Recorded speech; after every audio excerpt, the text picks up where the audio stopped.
Las Vegas, March 1975. Elvis was singing Suspicious Minds when he suddenly stopped, pointed at row 47, and said 5 words that made security panic. "Get that man backstage now!" Nobody knew the 62-year-old veteran in the worn military jacket was wearing something Elvis had been searching for since 1969, proof that his cousin's dying words were true. The night everything stopped. March 22, 1975, International Hotel, Las Vegas, second show of the evening. 20,000 people packed into the showroom, screaming, singing, living for Elvis. Elvis was in his element, white jumpsuit with the iconic gold belt catching the stage lights. He'd already burned through C.C. Rider and I Got a Woman. Now he was deep into Suspicious Minds, one of his most powerful songs, the one where he poured everything into every note. Elvis's eyes swept the audience as they always did. He loved making eye contact, making people feel seen, making 20,000 strangers feel like he was singing just for them. But then his gaze stopped. Row 47, middle section. An older man, maybe 60, sitting quietly while everyone around him screamed and danced. He wore a faded military jacket that looked like it had survived a war. His face was weathered, tired, carrying the kind of exhaustion that doesn't come from lack of sleep. It comes from carrying too many memories. Elvis stopped singing mid-word. The band, confused, kept playing for a few bars before gradually stopping. The backup singers looked at each other. This had never happened before. Elvis never stopped in the middle of Suspicious Minds. 20,000 people went silent, wondering if something was wrong. Elvis walked to the edge of the stage, squinting into the lights, trying to see better. His hand was shaking as he raised it to point directly at row 47. "Stop the music," Elvis said into the microphone, his voice strange, strained. Complete silence. Elvis points at the man. Security moves in. The crowd has no idea what's happening. Red West, head of security, immediately moved toward the stage. He'd been protecting Elvis for years, knew every threat signal.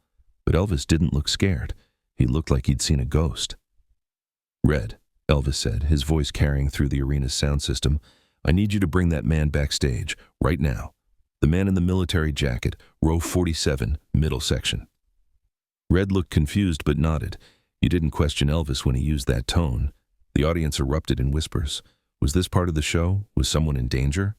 The man in row 47 looked equally shocked, pointing at himself as if to say, "Me?" "Yes, sir," Elvis said directly to him, voice breaking slightly. "You, please. I need to talk to you right now." The veteran nobody expected. The man's name was Robert Mitchell. 62 years old, Vietnam veteran, living on disability pension in a small Tennessee town. Nobody had heard of. He'd saved for 2 years to afford these tickets. Even then, row 47 was all he could manage, but it was worth it. Elvis was his hero, had been since Robert was a teenager. Robert had no idea why Elvis Presley was stopping his entire concert to point at him. His heart raced as security made their way to his row. The people around him stared, some concerned, others curious, some filming with their new portable cameras. "Sir, Mr. Presley would like to speak with you," Red West said professionally. "Would you please come with us?"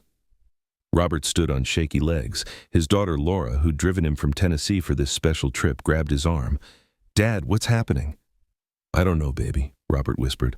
"I honestly have no idea." As security escorted Robert through the crowd, Elvis stood on stage in complete silence. The audience was getting restless, confused, but Elvis didn't care. He turned to the 20,000 people and said something unprecedented.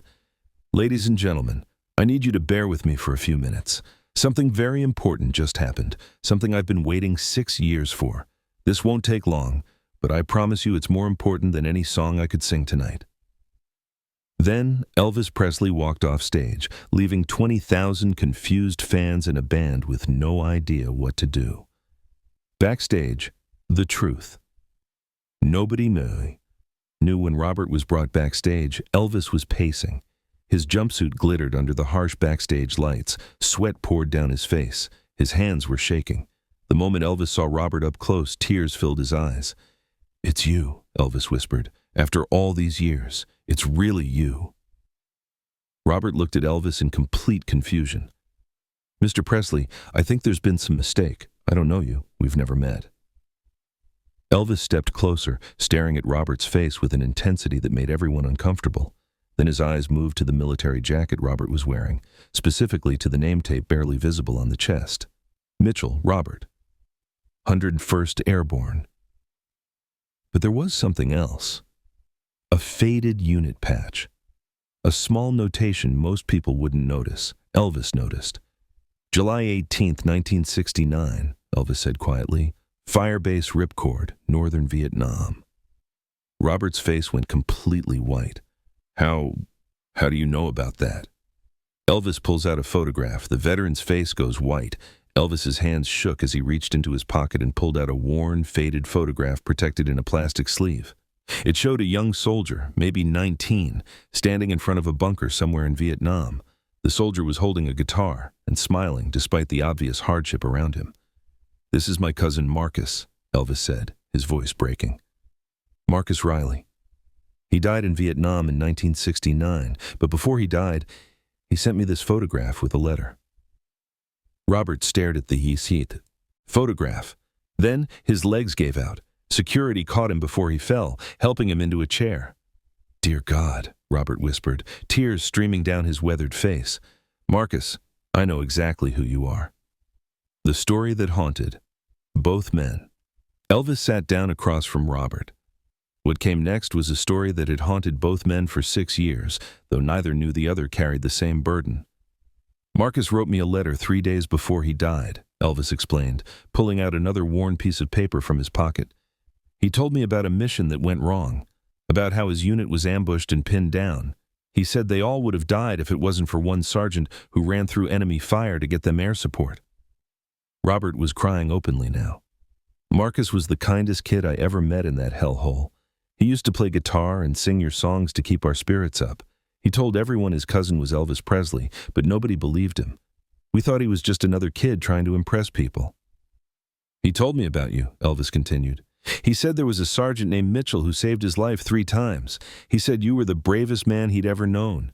And he said that if he didn't make it home, I should find you and thank you for giving him a few more days to live." Elvis couldn't finish.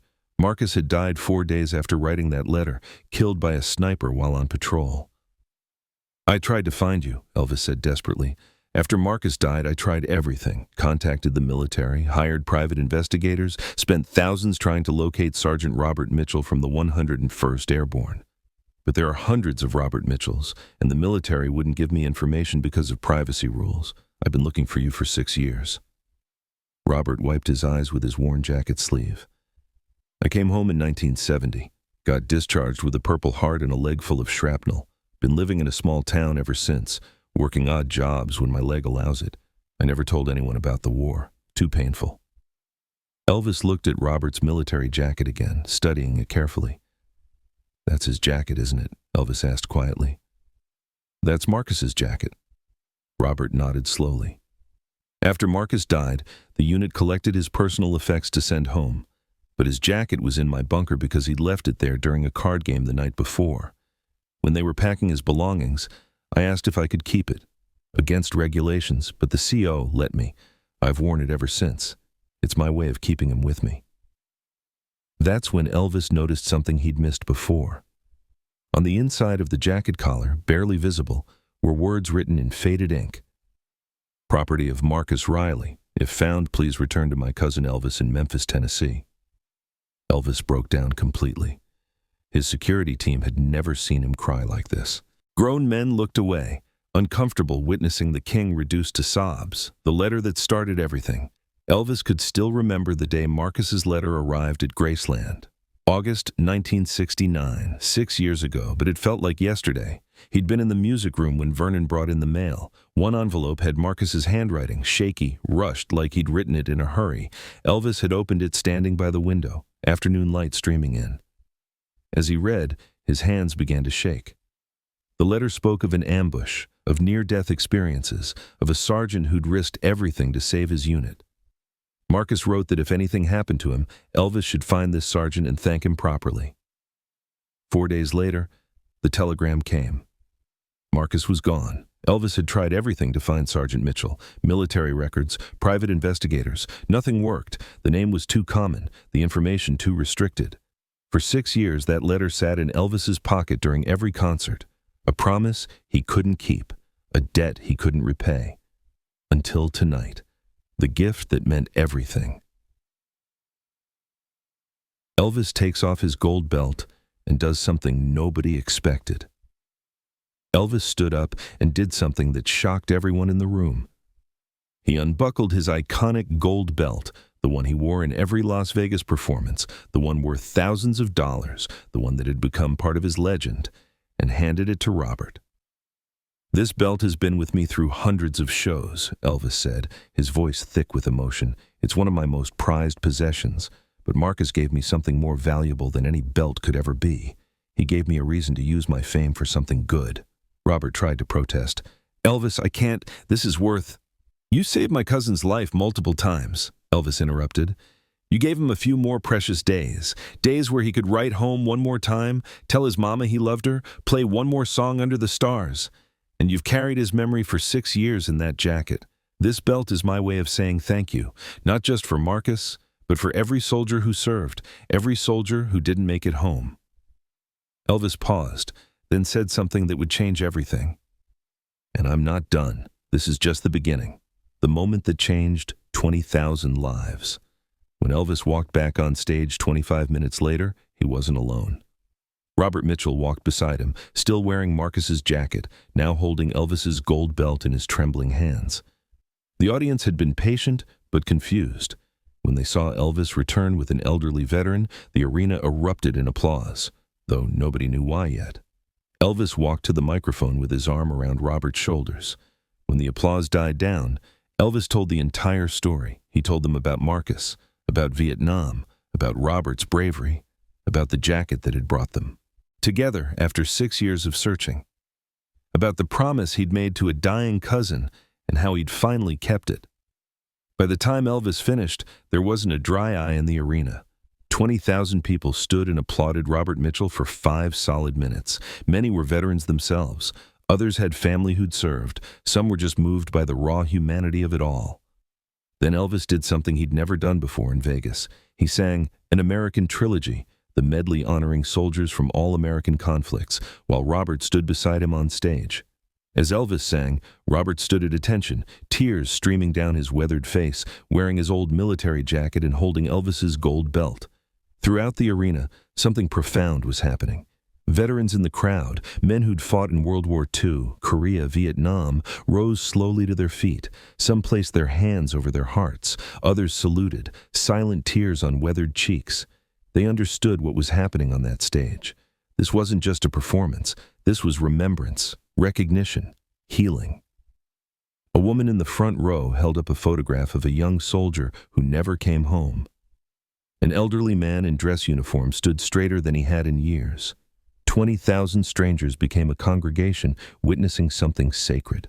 And somewhere in that performance, something healed in both of them. Elvis and Robert, grief and gratitude, promise and redemption, all woven together in a song about sacrifice, the foundation that saved thousands. After the concert, Elvis made another life-changing decision. Within a month, he established the Marcus Riley Foundation, dedicated to helping Vietnam veterans struggling with physical injuries, PTSD, and the brutal transition back to civilian life. Robert Mitchell became the foundation's first beneficiary and later its director, receiving medical care for his leg, financial assistance, and most importantly, counseling to process his war trauma. "Elvis gave me back my life," Robert said in an interview 6 months later. "Not just through the foundation, but by reminding me that what I did in Vietnam mattered, that Marcus's life mattered, that all of our sacrifices mattered." Over the next 2 years until his death, Elvis poured millions into the foundation. He performed benefit concerts. He visited VA hospitals. He made it his mission to honor the promise he'd made to Marcus. The legacy that lived on. Elvis continued performing in Vegas, but something had changed. He started every show by asking if there were veterans in the audience. Every show, he dedicated an American trilogy to them. The gold belt Elvis gave Robert Mitchell that night is now displayed at the Marcus Riley Foundation headquarters in Memphis. Beside it is Marcus's military jacket with the faded inscription about Elvis. Robert Mitchell lived until 2003, passing peacefully at 90. He never missed an Elvis concert when the King performed in Vegas, always sitting in row 47 as tribute to the night that changed everything. 30 years later, they open the jacket's secret pocket and find Marcus's final letter. In 2003, after Robert's death, his daughter Laura donated Marcus's jacket to the foundation. While preparing it for display, a curator discovered something nobody had known about: a secret inner pocket, and inside, a sealed envelope. It was addressed to Elvis, dated July 15, 1969, 3 days before Marcus died. The letter had been there for 34 years, hidden, waiting. Laura opened it with shaking hands and read Marcus's final words, a letter asking Elvis to find Sergeant Mitchell and help veterans like him, to use his fame for something good, to remember those who served. Laura cried for an hour after reading it. Elvis had kept Marcus's dying wish. He'd found Robert. He'd helped thousands of veterans. He'd used his fame for something good. And somehow, 34 years later, Marcus's final letter proved that Elvis had done exactly what his cousin had asked. Have you ever made a promise to someone who didn't live to see you keep it? How did you honor their memory? Share in the comments. Sometimes keeping promises to the dead is the most sacred thing we can do, what this story teaches us. March 1975. Elvis stopped his concert because he recognized a jacket. But really, he stopped because he recognized an opportunity to honor a promise, heal an old wound, and remind 20,000 people that fame means nothing if you don't use it to acknowledge real heroes. Robert Mitchell went to that concert hoping to hear good music. Instead, he found closure for trauma he'd carried 6 years. He found gratitude for sacrifices that had felt invisible. He found peace knowing Marcus Riley's memory lived on. How many promises are we carrying? How many people are we supposed to find, supposed to thank, supposed to help? And we just never get around to it because life gets busy?